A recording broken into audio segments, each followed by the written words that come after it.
Šis video skirtas patsekavint. Jeigu tu nori žinoti, kaip atrodo gyjimas po vienos iš populiariausių operacijų Lietuvoje ir apskritai visoje Europoje, tai žiūrėk toliau.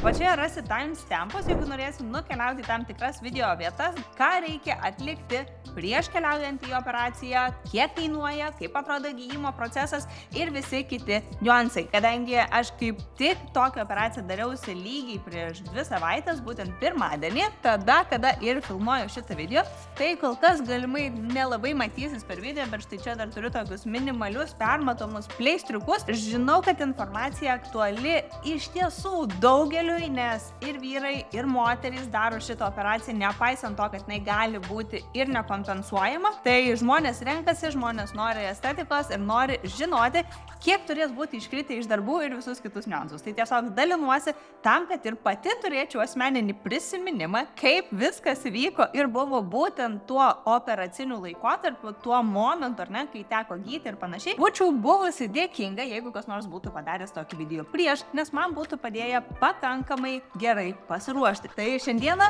video yra apie tai. Beje, jeigu pirmą kartą pasijungi mano kanalą, tai labas, aš esu Justina ir būtent šitam kanale dalinuosi savo asmeninę investavimo kelionę, savo patirtim, kaip investuoju aš, tomis klaidomis, kurias padariau aš, kalnuotais keliukais, kuriuos man teko pereiti, tai tiesiog dalinuosi ir tikiuosi, kad bent vienam žmogui šita informacija bus naudinga. Tai jeigu jinai naudinga būtent tau, kviečiu pakomentuoti apačioje. Bet mano tikslas yra parodyti žmonėms, moterims, vyrams, močiutėms, seneliams, jaunuoliams, kad investavimas neprivalo būti sudėtingas ir kiekvienas gali tą padaryti, jeigu turim pakankamai informacijos, suprantam instrumentus, įrankius, kuriais mes galim investuoti. Galbūt mokomės ir nežinom, kokiais metodais mes galime efektyviau sutaupyti. Tai visą tai rasi mano kanale, o kadangi kanalas yra mano, grožis ir estetika man yra svarbu, tai noriu pasidalinti ir kitomis savo gyvenime svarbiomis ir figūruojančiomis temomis. Tai būtent todėl ir darau video apie viršutinių akių vokų operaciją. Kadangi tikrai daug komunikuoju ir Instagram kanale, čia yra mano pagrindinis medijos kanalas, per kurį kiekvieną dieną pasirodau tiem, kas mane seka, tiem, kas yra įdomu. Tai tiesiog, jeigu tu naudojasi Instagram, pakviesiu paspausti follow, tai taip atrodo, ar ne, nepafollowinkit fake account'o, nes mano accountas yra verifikuotas, būtent, ar ne, kiekvieną mėnesį moku metai už tai, kad turėčiau šitą ženkliuką, kuris turėtų suvaldyti šiek tiek tų duplikatų ir netikrų profilių susikūrimą. Sekit, jeigu norit tenais uždavinėti klausimus, bet jeigu norit gauti ilgesnį išsamesnį atsakymą, visuomet YouTube'as bus tas pagrindinis kanalas. Tai būtent savo Instagrame ir dariau Q&A, klausimų ir atsakymų sesiją, kurią momentiškai atsakiau tam, kad pamatyčiau, kokie dalykai iš tiesų yra aktualūs, kalbant apie akių vokų operaciją. Pagrindiniai klausimai, aišku, buvo, pas ką operavausi, kodėl daryti operaciją, nes kiti žmonės nežino, koks jos tikslas, kokia yra paskirtis. Man asmeniškai tikslas buvo susitvarkyti akių vokus tam, kad jie nebūtų užkritę. Tai buvo daugiau estetinis pasirinkimas, todėl kad aš nebuvau iš to žmonių grupės, kurie galėtų gauti būtent šitą akių vokų operaciją kaip kompensuojama. Turėjau pilnai susimokėti pati. Yra žmonių, kuriem tas akių vokų užkritimas jau realiai trukdo ir, ta prasme, jie negali tinkamai atsimerkti, prastėja regėjimas. Kaip buvo pas mane, tiesiog ir su pažįstama kalbėjom. Jau kai tu vieną kartą pamatai, tai tu nebegali atmatyti ir mane tiesiog literaliai pradėjo erzinti tie užkritę akių vokai ir aš tiesiog savo pati asmeniškai nuolat atrodydavau pavargus. Aš atsikeliu, aš gerai išsimiegu, aš pasportuoju, aš tinkamai maitinuosi ir aš vis tiek atrodau pavargus. Mano žvilgsnis atrodo pavargęs. Ir paskui pradėjau domėtis, ar ne, kad yra ta operacija, pamačiau, kad pas mane pakankamai daug yra tos akių vokų odelės ir netgi kai žiūrėdavau virštų, aš su blakstienom jausdavau tą užkritusią odelę. Nusprendžiau tiesiog paprastuoju būdu nukeliauti ir atlikti šitą operaciją, kuri yra, mano akimis pakankamai paprasta, vertinant ir gyjimo procesą, ir patį operavimo laiką, ir žinoma tokį jos populiarumą. Gydytoją atsirinkau labai paprastai, nes buvo vienas iš dažniausių jūsų klausimų, kai pasidalinau, kad man bus atliekama operacija, tai kas buvo gydytojas, kas operavo, tai aš rinkausi būtent estetikos chirurgą iš Northway klinikos, tai buvo Arūnas Jankauskas, visiškai nuostabus gydytojas, aš jį atsirinkau todėl, kad iš mano artimos aplinkos žmogus taip pat darėsi operaciją ir tikrai pasitikėjau, tikrai mačiau rezultatą ir net nebandžiau ieškoti kažko geresnio, man visiškai tiko gydytojas ir realiai pagal pagal tai, kaip, atrodė jo darbas man prieš akis. Man pasisekė todėl, kad gegužės mėnesį buvo kaip tik akcija, būtent Northway klinikoje, kad tu moki už konsultaciją prieš chirurginės procedūras, prieš estetinės procedūras, moki tik tais 30 eurų, šiaip kainuoja 90. Tai aš susimokėjau 30 eurų už konsultaciją, kuri truko pakankamai trumpai, bet gydytojas tikrai labai profesionalus, pamatė, ar ne, kad pas mane yra užkritę tie vokai, sakė, čia galimai tu negalėsi gauti kompensacijos, ar ne, tai bus pilna kaina. Pilna kaina yra 1100 eurų, bent jau tuo metu, kai operavausi aš. Pasakė, kad jeigu aš turėčiau siuntimą, ar ne, ir mano vokai būtų pakankamai užkritę, aš galėčiau gauti kompensaciją ir tam pačiam Northway'ui pas tą patį gydytoją operuotis už 600 ar 660 eurų. Pusę tos sumos realiai kompensuoja ligonių kasos. Gydytojas sakė, kad gydymas užtruks realiai 2 savaitės, ar ne? Tai vadinasi, kad aš negalėsiu tas 2 savaitės dažytis ir tiesiog turėsiu didesnius pleistrus ant akių. Tai aš taip ir planavausi savo darbus. Tai čia tiem, kam aktualu iš tikrųjų, ir jeigu jūs nesifilmuojat, bet tiesiog, tarkim, einat į ofisą, tai jau ant 3 dienos galimai tiesiog galėtume dalyvauti to įprastoj veikloje. Nes kaip ir gydytojas man pasakė, pirma diena po operacijos yra ta diena, kai jumis turi rūpintis kažkas. Šiuo atveju manim ir vaikais rūpinosi Aleksandras, jisai mane pasiėmė po operacijos, vėliau suvežiojo vaikus, užsakė maistą ir padarė visus kitus dalykus, kuriuos reikėjo, nes mano darbas po operacijos jau buvo tiesiog gulėti užmerktom akim su šaldančiu maišeliu ant akių. Antra diena, lygiai tokia pati diena, ieškom, kas galės mumis rūpintis, nieko nesiplanuojam, nieko nedarom, parsisiunčiam audio knygų, podcastų ir panašiai ir gulim šaldom akis. Trečia diena, jau gydytojas sakė, kad jau bus galima iškeliauti, išvesti šunį, važiuoti į parduotuvę ir atlikti jau tos įprastinius dalykus. Tai aš taip įsivaizduoju, kad tiem, kam nėra labai svarbu, ar ne, kad čia matysis tokie didesni pleistrai ir galite eiti į viešumą ir lygiai taip pat galite keliauti į darbą ir dirbti jau nuo 3 dienos po operacijos. Tai jau tada, būdama pas gydytoją, momentaliai gavau ir laiką operacijai, kuris buvo po 2 dienų, tai man šitas netiko ir teko atidėti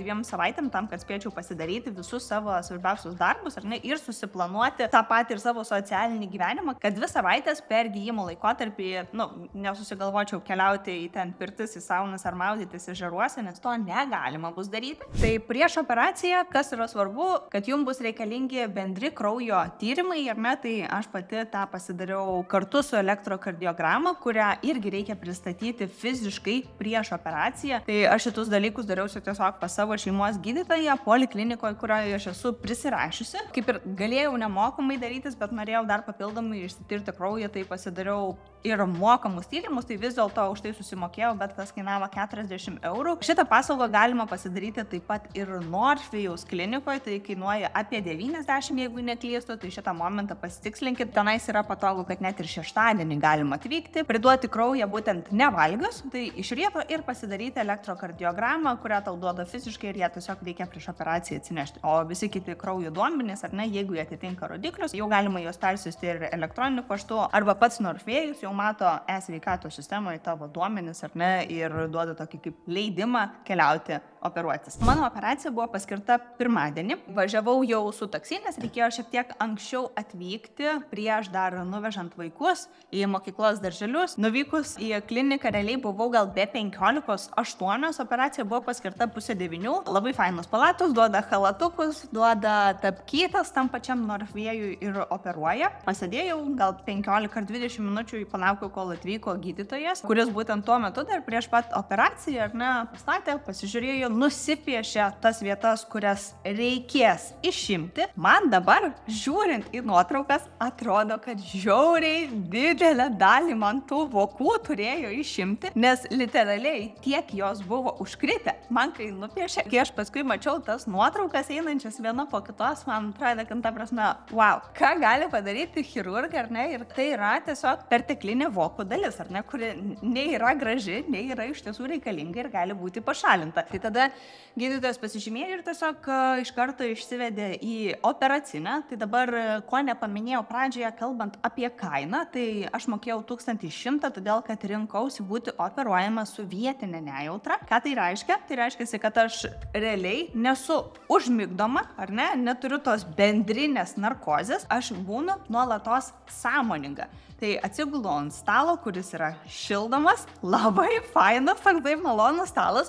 Atsigulė jisai šildamas, tave tenais užkloja, malonios sesutės pasiteirauja, dėl ko tu atėjai, tavo vardas, pavardė, gimimo metai ir visa kita svarbiausia informacija. Tiesiog gydytojas jau tada ateina, ne, ir čia į akis leido, nežinau, ar nuskausminančius, ar vaistus kažkokius, ir kaip ir minėjau, būtent per konsultaciją, kad tiesiog jausiu akyse spaudimą. Tai kadangi aš šitų dalykų nebijau, man, ta prasme, tas manęs visiškai netrigerino, man būnant atsimerkusiai realiai sąmoningai kažkas mane operuos. Šitoj vietoje, jeigu tau yra tas baisu ir jeigu tau kelia nerima vien tas žinojimas, ar ne, kad, tu nemiegi, bet kažkas tave operuoja, tada galima rinktis bendrą narkozę, kai tave realiai užmigdo, ar ne, ir tu nieko nepajautęs, nesupratęs, kiek laiko praėjo, jau atsiduri tiesiog palatoje, jau po visko, post factum, taip sakoma. Tai ten papildomai apie 200-300 eurų reikia susimokėti būtent už tuos vaistus, ar ne, ir už tai, kad anesteziologas realiai ateina, tave prižiūri, ten suleidžia ir pasirūpina. Kadangi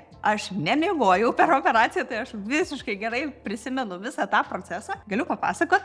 Tai tiem, kas yra jautresnės psichikos, arba galbūt, ta prasme, tai yra per jautri informacija ir net negalite įsivaizduoti, tai tiesiog skipinkit į kitą dalį, nes žinau, kad ir tokių žmonių būna. Bet kaip buvo, kad realiai į akis įleido tiesiog vaistų, tai pradėjau jau jausti, kaip ta viršutinė voko dalis taip po truputėlį pučiasi. Beje, prieš tai dar įlašino lašiukus, tokį kaip gelį, ir pradėjo tiesiog viskas akyse lietis. Ir tada jau atsiguliu, ar ne, tai nieko nebemačiau, ir tada pradėjo leisti štai čia į vokus kažkokius tai vaistus. Pradėjau jausti, kaip vokai pučiasi, ir tada tas buvo žiauriai keistas momentas, kai pradėjau jausti, kad man kerpa tikriausiai. Aš iš tikrųjų, kadangi aš nekalbėjau tuo metu, kai gulėjau, gydytojas ten irgi kiekvieno žingsnio nepasakojo, tai tiesiog buvo tas labai keistas jausmas, kaip aš girdėjau tą, kaip man kerpa, mane kerpa, mano akių vokus kerpa. Tai man tas buvo, iš tikrųjų labai įdomu, tai aš sekiau ir tuo pačiu galvojau, gerai, kaip ir nieko nejauti, viskas, labai įdomus jausmas. Šiaip kaip ir pas dantistą, aš pas dantistą gal netgi turiu tą tokią didesnę baimę keliauti, nes man pas dantistą yra tikrai turėjusi pakankamai nemalonių tų patirčių. Tai čia realiai absoliučiai nieko nejaučiau, tai tada, kai jau pajaučiau, kad man kaip ir baigė vienoje vietoje kirpti, tada gydytojas šiek tiek paspaudė akį, bet jau tada minėjo, kad jausiu tam tikrą spaudimą. Kodėl tai buvo? Todėl, kad, kaip supratau, ieškojo riebaliuko būtent po to vokų, todėl, kad tam tikrais atvejais pas žmonės yra susikaupęs riebalinis sluoksnis būtent už viršutinių vokų, tai tiesiog tą riebaliuką reikia pašalinti. Ir pas mane to riebaliuko buvo labai mažai, bet, kaip supratau, gydytojas paspausdamas akį bandė, ar ne, ten jį surasti ir kažkaip tais išimti, visiškai neskaudėjo. Ir vėliau susiuvo. Tai realiai visa operacija truko gal 40 minučių, sunku pasakyti. Gydytojas davė nuotrauką, kaip aš atrodžiau, tik ką susiuta, kur viena akis jau yra daugiau prasimerkus negu kita, tai ta, kuri buvo pirmiau operuota. Žodžiu, tai tokia truputėlį apdujusi, bet sesutė labai maloniai palydėjo mane iki palatos. Tai palatoje be gydytojo buvo dar 2 moteris ir viena iš tų moterų, tikriausiai sesutės, ar ne, man sunku įvardinti, neklausiau. Ir labai maloni moteris klausė, sako, ar jūsų lūpų spalva yra natūrali? Ir galvoju, kaip fainai yra tas moteriškas kolektyvas, ar ne? Jeigu viena pasigražinus, tai kita paklaus, ar ne, kur tu darysi, nes aš galbūt turėjau kažkokių blogesnių patirčių. Tai pasidalinau, pasikalbėjom, toks nuėjo ir tas pats jauduliukas, ar ne, toksai jautiesi, kad patekai į geras rankas ir visi tikrai labai malonus ir teiraujasi ir kalbasi taip labai draugiškai. Palatos yra dvigulės, ar ne, tai 2 žmonėm. Prieš atkeliaujant į operaciją buvau su viena moterimi, vėliau atkeliavo kita moteris. Po operacijos mane, kai atsivedė į palatą, jau tada turėjau gulėti ir 1,5 valandos reikėjo gulėti visiškai užsimerkus su šaldančiu tvarsčiu ant akių. Tai aš tuo momentu, ką veikiau, tai paprastuoju būdu tiesiog pamiegojau, nes kėliausi pakankamai anksti ir norėjusi to poilsio ir atrodo, nei aš tam norėjau kažkokių audio knygų klausyti ar podcastų, nebuvo net ir kada pasijungti, tai aš tiesiog pamiegojau per tą laiką. Atsikėlus po 1,5 valandos, sakė, kad galėsiu važiuoti namo, tai kaip tik tuo momentu jau atvažiavo Aleksandras manęs pasimti, tai aš realiai, jeigu operacijai buvau išsivesta 8:30, 12 valandą aš jau buvau namuose, keliavau gulėti į savo lovą. Tai iki operacijos man atrodė labai svarbu, žinant, kad reikės gulėti 2 dienas užsimerkus ir galima šiek tiek pasikėlus, ar ne, gali ten pagalvėlio pasidėti, bet aš labai daug nesėdėjau, tiesiog buvau taip, gal 45 laipsnių kampu atsirėmus į pagalvę, tai man buvo svarbu pasiruošti ir podcastų, ir audio knygų, ką aš norėsiu klausyti, nes žiūrėti, skaityti tu negali, tam, kad tiesiog akis nebūtų įtampoje ir vokas būtų užmerktas ir galėtų gyti, ar ne, tie vokai vienas su kitu, nes kažkuri dalis yra išimta. Tai aš buvau prisisiuntusi tikrai daug informacijos ir daug medžiagos, nors realiai tą laiką labiausiai iš tiesų išnaudojau tiesiog bukam gulėjimui ir buvimui su savo mintim, kas man irgi padėjo suvaldyti tam tikrus nerimo momentus gyvenime, nes kai tu nuolat esi užsisukęs tam rate, yra labai smagu tiesiog pagulėti ir visiškai nieko nedaryti, tai aš tikrai mėgavausi procesu.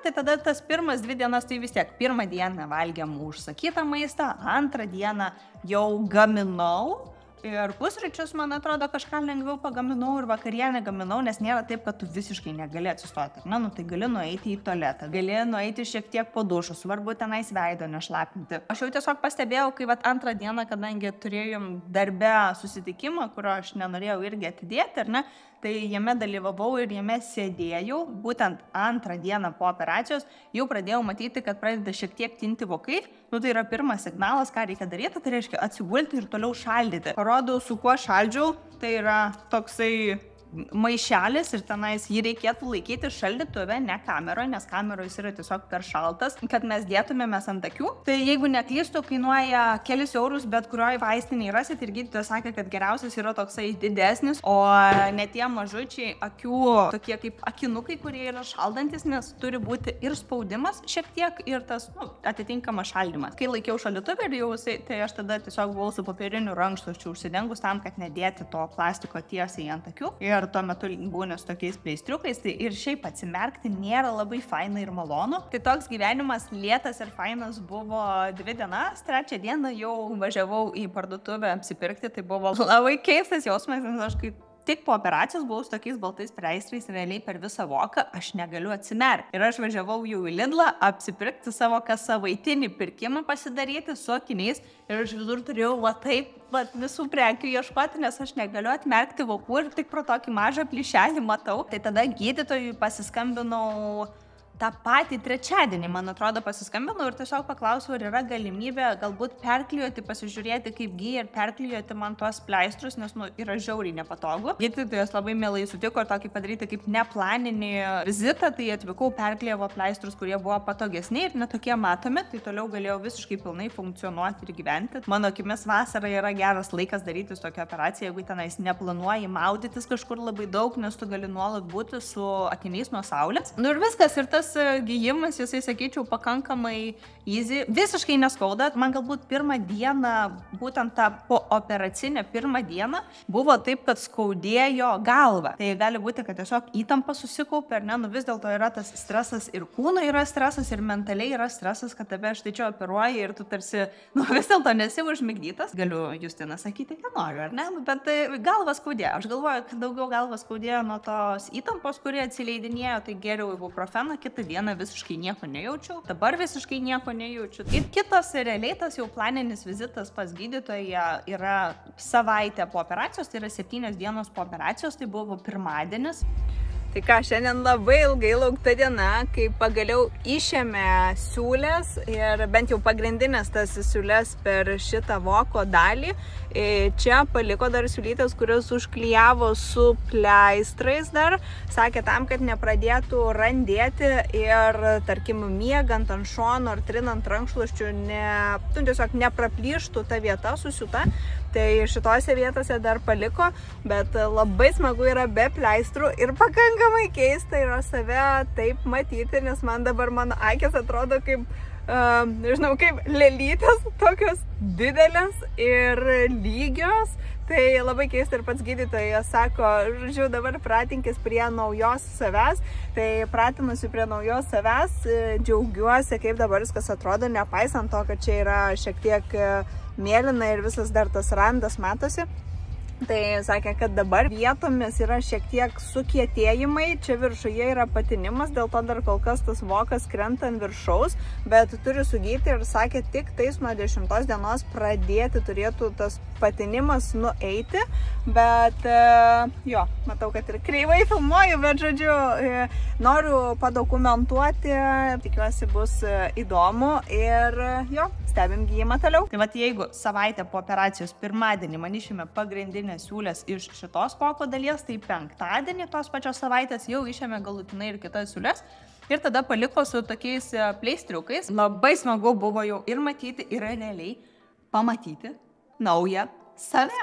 Nes atrodo žmogus, vis tiek tu gyveni, tu pripranti prie savęs, kad ir kaip tu pasikeistum, net jeigu tu nori padaryti tą pokytį, yra vis tiek pakankamai sunku smegenim apdoroti, kad dabar tu atrodai kitaip. Pirmą kartą tai pamačius man buvo toksai mini šokas, bet žinau, kad reikia laukti, kol sugijus, nes buvo toksai dar raudonas ar randas, nutiko sugijusi žaizda. Tai laukiau visiškai be streso. Tada gydytojas jau penktadienį išėmęs tas paskutinės siūles dar patarė klijuotis mėnesį laiko su Mepiform pleistru, kurio fun fact, aš 7 vaistinėse neradau kur nusipirkti, tada per ChatGPT susiieškojau, kurioj vaistiniai, fiziniai parduotuviai aš galiu nusipirkti tuos pleistrus. Reikia vis dar važiuoti į tą parduotuvę, nes dabar laikinai Eurovaistinį nusipirkau kažkokį silikoninį su papildomais vaistais. Dabar kam to reikia? Tai todėl, kad nepažeisčiau miegant ar trinant ar dažantis tos vietos, kurie yra pati jautriausia, kur buvo siūta stipriau. Tai būtent dabar ir yra ta pirma diena, kai aš jau galėjau normaliai pasidažyti, kas man irgi yra smagu. Dabar realiai praėjus 2 savaitėm, net ir dažantis, aš jaučiu šiek tiek tą voką ir norisi labai atsargiai nuvalyti vėliau tušą prieš einant miegoti. Tiesiog negalima trinti tos vietos, todėl kad tai dar yra pakankamai jautri zona, kuri tik yra sugijusi, tai tiesiog reiktų labai atsargiai su ja būti ir reikėtų atsargiai prižiūrėti. Tai tiesiog švelniai netrinti su rankšluosčiu, nedaryti ten ar ne kažkokių staigių judesių, ar ten, nežinau, braukti veidų su vatele ir panašiai. Man dar buvo labai svarbu, kad aš realiai kaip ir negalėjau sportuoti 2 savaitės, tai pirmą savaitę visiškai be streso, tikrai leidau savo kūnui ilsėtis ir nesportavau, bet antrą savaitę pasitarusi su gydytoju ir pasitarusi su sporto trenere, pradėjau judėti, gal daugiau judėjimų pavadinčiau, nes tai buvo pulsas iki 130 laikiau ir tai buvo realiai tiesiog laiptukai ir šiek tiek kojų pratimų, bet nieko tikrai tokio, kas sukeltų pulsą, kas priverstų mano kūną iš tiesų stresuoti ir labai stipriai dirbti. Tai man judesio tikrai reikėjo ir buvo smagu, kad radau tą bendrą sutarimą tarp sporto trenerės, tarp savęs ir tarp gydytojų ir galėjau pajudėti. Taip pat dar norėjau vieną momentą papasakoti, kad tuo metu, kai važiavau pasikeisti, pirmą kartą pleistrus, kad uždėtų šiek tiek mažesnius, kad galėčiau daugiau atsimerkti. Sutikau jau vyresnio amžiaus moterį, kuri taip pat jaudinosi, ėjo tik į konsultaciją tuo metu su gydytoju ir sakė, yra buvusi kitoj klinikoje, jai už operaciją pasakė, kad būtų 2000 eurų. Tai realiai Norfai yra per pusę pigiau ir aš manau, kad gydytojas tikrai nuostabiai dirba, nuostabės rankas turi. Kainos įvairiose klinikose skiriasi, tai jeigu jūs esate apskritai iš kito miesto, tai galimai ta kaina bus toli gražu ne tokia, kokia teko susimokėti man. Man pačiai asmeniškai yra labai svarbu pagrįsti savo, kad aš šį mėnesį galiu išleisti tokią sumą būtent savo asmeniniam poreikiam, ar ne, savo estetikai, nes man tai yra svarbu. Galbūt kažkam yra nesvarbu, tai jūs išleidžiat kitiem dalykam, ar ne? Man yra svarbu taip, kad aš atrodyčiau savo pati estetiškai gražiai, manęs neerzintų, netrigerintų tam tikri dalykai, ar ne? Yra žengiu žingsnius tam, kad aš eliminuočiau tai, kas mane erzina. Man pačiai asmeniškai buvo žiauriai svarbu pagrįsti savo šitas išlaidas, nes aš nesitaupiau atskirai šito 1100 eurų, bet aš turėjau pagrįsti, kad vis dėlto mūsų šeimos mėnesis, mūsų šeimos būtinosios išlaidos ir toliau išliks tokios pačios, suma nesumažės ir mano investuojama suma kiekvieną mėnesį ir šį mėnesį, kai aš darausi operaciją, nesumažės, nepaisant to, kad aš atliksiu savo šitą procedūrą. Ką padariau aš asmeniškai, kadangi vis tiek kiekvieną dieną esu rinkoje, kiekvieną dieną domiuosi ir dalimi to, ką pati veikiu, dalinuosi viešai. Vienas iš mano aktyvių portfelių kaip tik per paskutinės 2 savaitės ar net turėjo tokį augimą, kuris absoliučiai man morališkai kompensavo būtent tą 1100 pinigų, kuriuos aš išleidau operacijai. Tai tokiu būdu tiesiog lengva ranka nuėjau ir ją pasidariau. Ir žinojau, kad nepaisant to aktyvaus portfelio augimo rezultato, ar ne, kas buvo daugiau negu 1100 eurų būtent per paskutinės 2 savaitės iki operacijos, aš žinojau, kad aš operacijos mėnesį vis tiek investuosiu savo fixed amount, kas yra kaip minimum 1000 eurų. Ir apie 500 visuomet nukeliauja į mano pasyvių pajamų portfelį, 100 nukeliauja į viešai pasidalinamą portfelį, kur investuoju į didžiausias, galingiausias Amerikos kompanijas iš S&P 500 indekso, tik tais vienu pirkimu. Tai žinojau, kad šitie dalykai nenukentės, vadinasi, aš galiu paskirti ir ne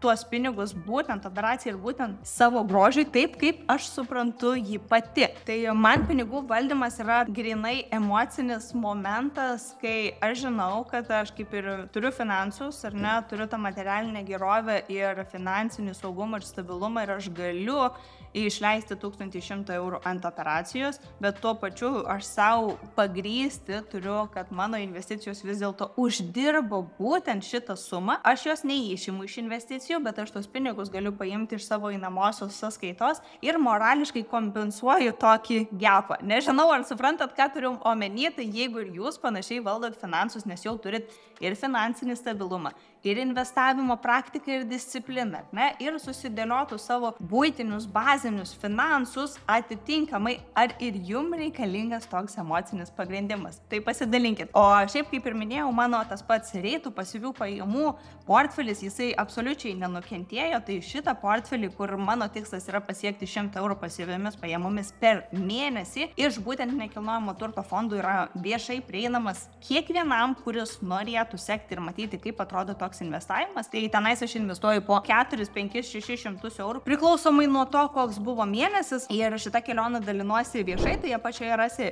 nuorodą, kuri leis tau sekti mano portfelį, matyti, kada aš perku pozicijas, ar ne, kada aš filmuoju video, nes video yra filmuojami šiek tiek iš anksto. Taip pat paskutinis mano video su reitų papildymu bus štai čia. Aš investuoju per Freedom 24, tai yra vertybinių popierių brokeris, kuris yra licencijuotas ir reguliuojamas pasirinkimas Europoje, kuris turi tą vartotojų draugišką aplinką ir iš tiesų lietuvių kalbą. Tai jeigu tau investavimas kol kas atrodo pakankamai tolimas ir dar jeigu galvoji, kad tai būtų angliškai, tai būtų dar tolimesnis procesas ir taip tu tarsi vis atrandi priežasčių, kodėl neinvestuoti, kodėl dar ne man. Nes tai yra angliškai, nes tai yra tolima, nes tai yra nepažįstama, nes turi daug baimių, ar ne?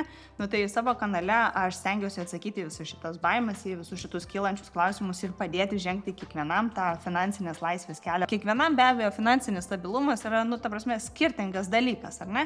Ir mes skirtingai jaučiamės net ir kalbėdami apie pinigus. Pirmas žingsnis, kuris gali padėti tau pamatyti, kad investavimas iš tiesų veikia, tai tiesiog galbūt tai bus kito žmogaus stebėjimas, ką jisai daro su savo investicijom, ar ne? Tai tam ir dalinuosi savo portfeliu ir apačioje tiesiog spausdamas nuorodą, kuri nuves tave į mano portfelį, būsi paprašytas užsiregistruoti, ar ne? Tam, kad turėtum tą patį interfeisą, tą pačią aplinką, kurioje vyksta mano investicijos ir jau tuo metu, kai jausiesi pasiruošęs ar pasiruošusi, galėsi pradėti žengti pirmosius žingsnius. Mano akimis tai tikrai vienas iš būdų pamatyti, kad vis dėlto investavimas nėra toksai didžiulis baubas ir tikrai kiekvienas, kuris gali užsisakyti kebabą per Boltą, gali pradėti investuoti ir rūpintis savo finansinę gerovę. Žodžiu, tai jau yra lygiai 2 savaitė po operacijos, tai parodau, kaip atrodo kol kas be pleistriukų.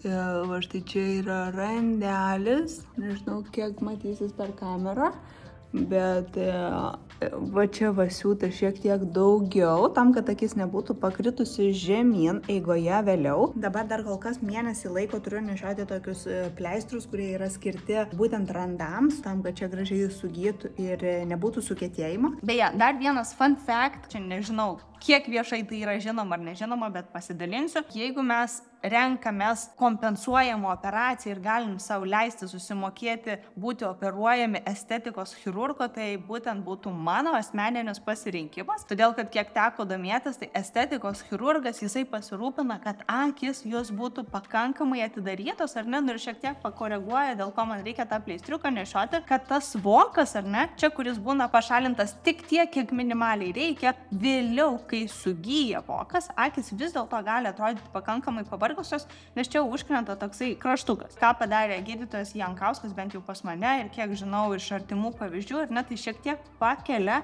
šitoj vietoj voko kraštelį, tam, kad jisai net ir laikui bėgant nesudarytų tos pavargusios akies tokio vaizdo. Mano akimis, jeigu galit sau leisti rinktis estetikos chirurgą versus rinktis okulistą, kuris tik tais pašalins tą minimaliausią dalį, kad jums netrukdytų regėjimui, tai aš vienareikšmiškai rinkčiausi estetikos specialistą, nes padarys taip, kad atrodytų ir estetiškai gražu ir tuo pačiu pašalins tą reikalingą dalį, kad nebūtų trukdoma matymui. Esu tikra, kad yra okulistų, kurie visiškai fantastiškai operuoja, tiesiog čia yra tas bendras įsitikinimas ir nuomonės, kurias aš esu girdėjus, tai kadangi pačiai neteko susidurti ir patirti, tai tiesiog dalinuosi, jeigu tau teko, pasidalink komentaruose ir labai lauksiu, ar yra įdomus ir aktualūs tokie video, kur dalinuosi kiek kitokia pusė savo gyvenimo. Prie arbatos puodelio galim susitikti, pasikalbėti, papasakosiu apie grožį, apie asmeninius dalykus, apie sportą. Rašykit, kas jums aktualu, kas įdomu ir būnam kartu. Ačiū, iki. Ateik, vokas, ateik. Ką toliau pasakysim? Pamiršau. Atėjai ir aš pamiršau, ką aš norėjau sakyti. Tai būtent dabar ir... Tai būtent ir...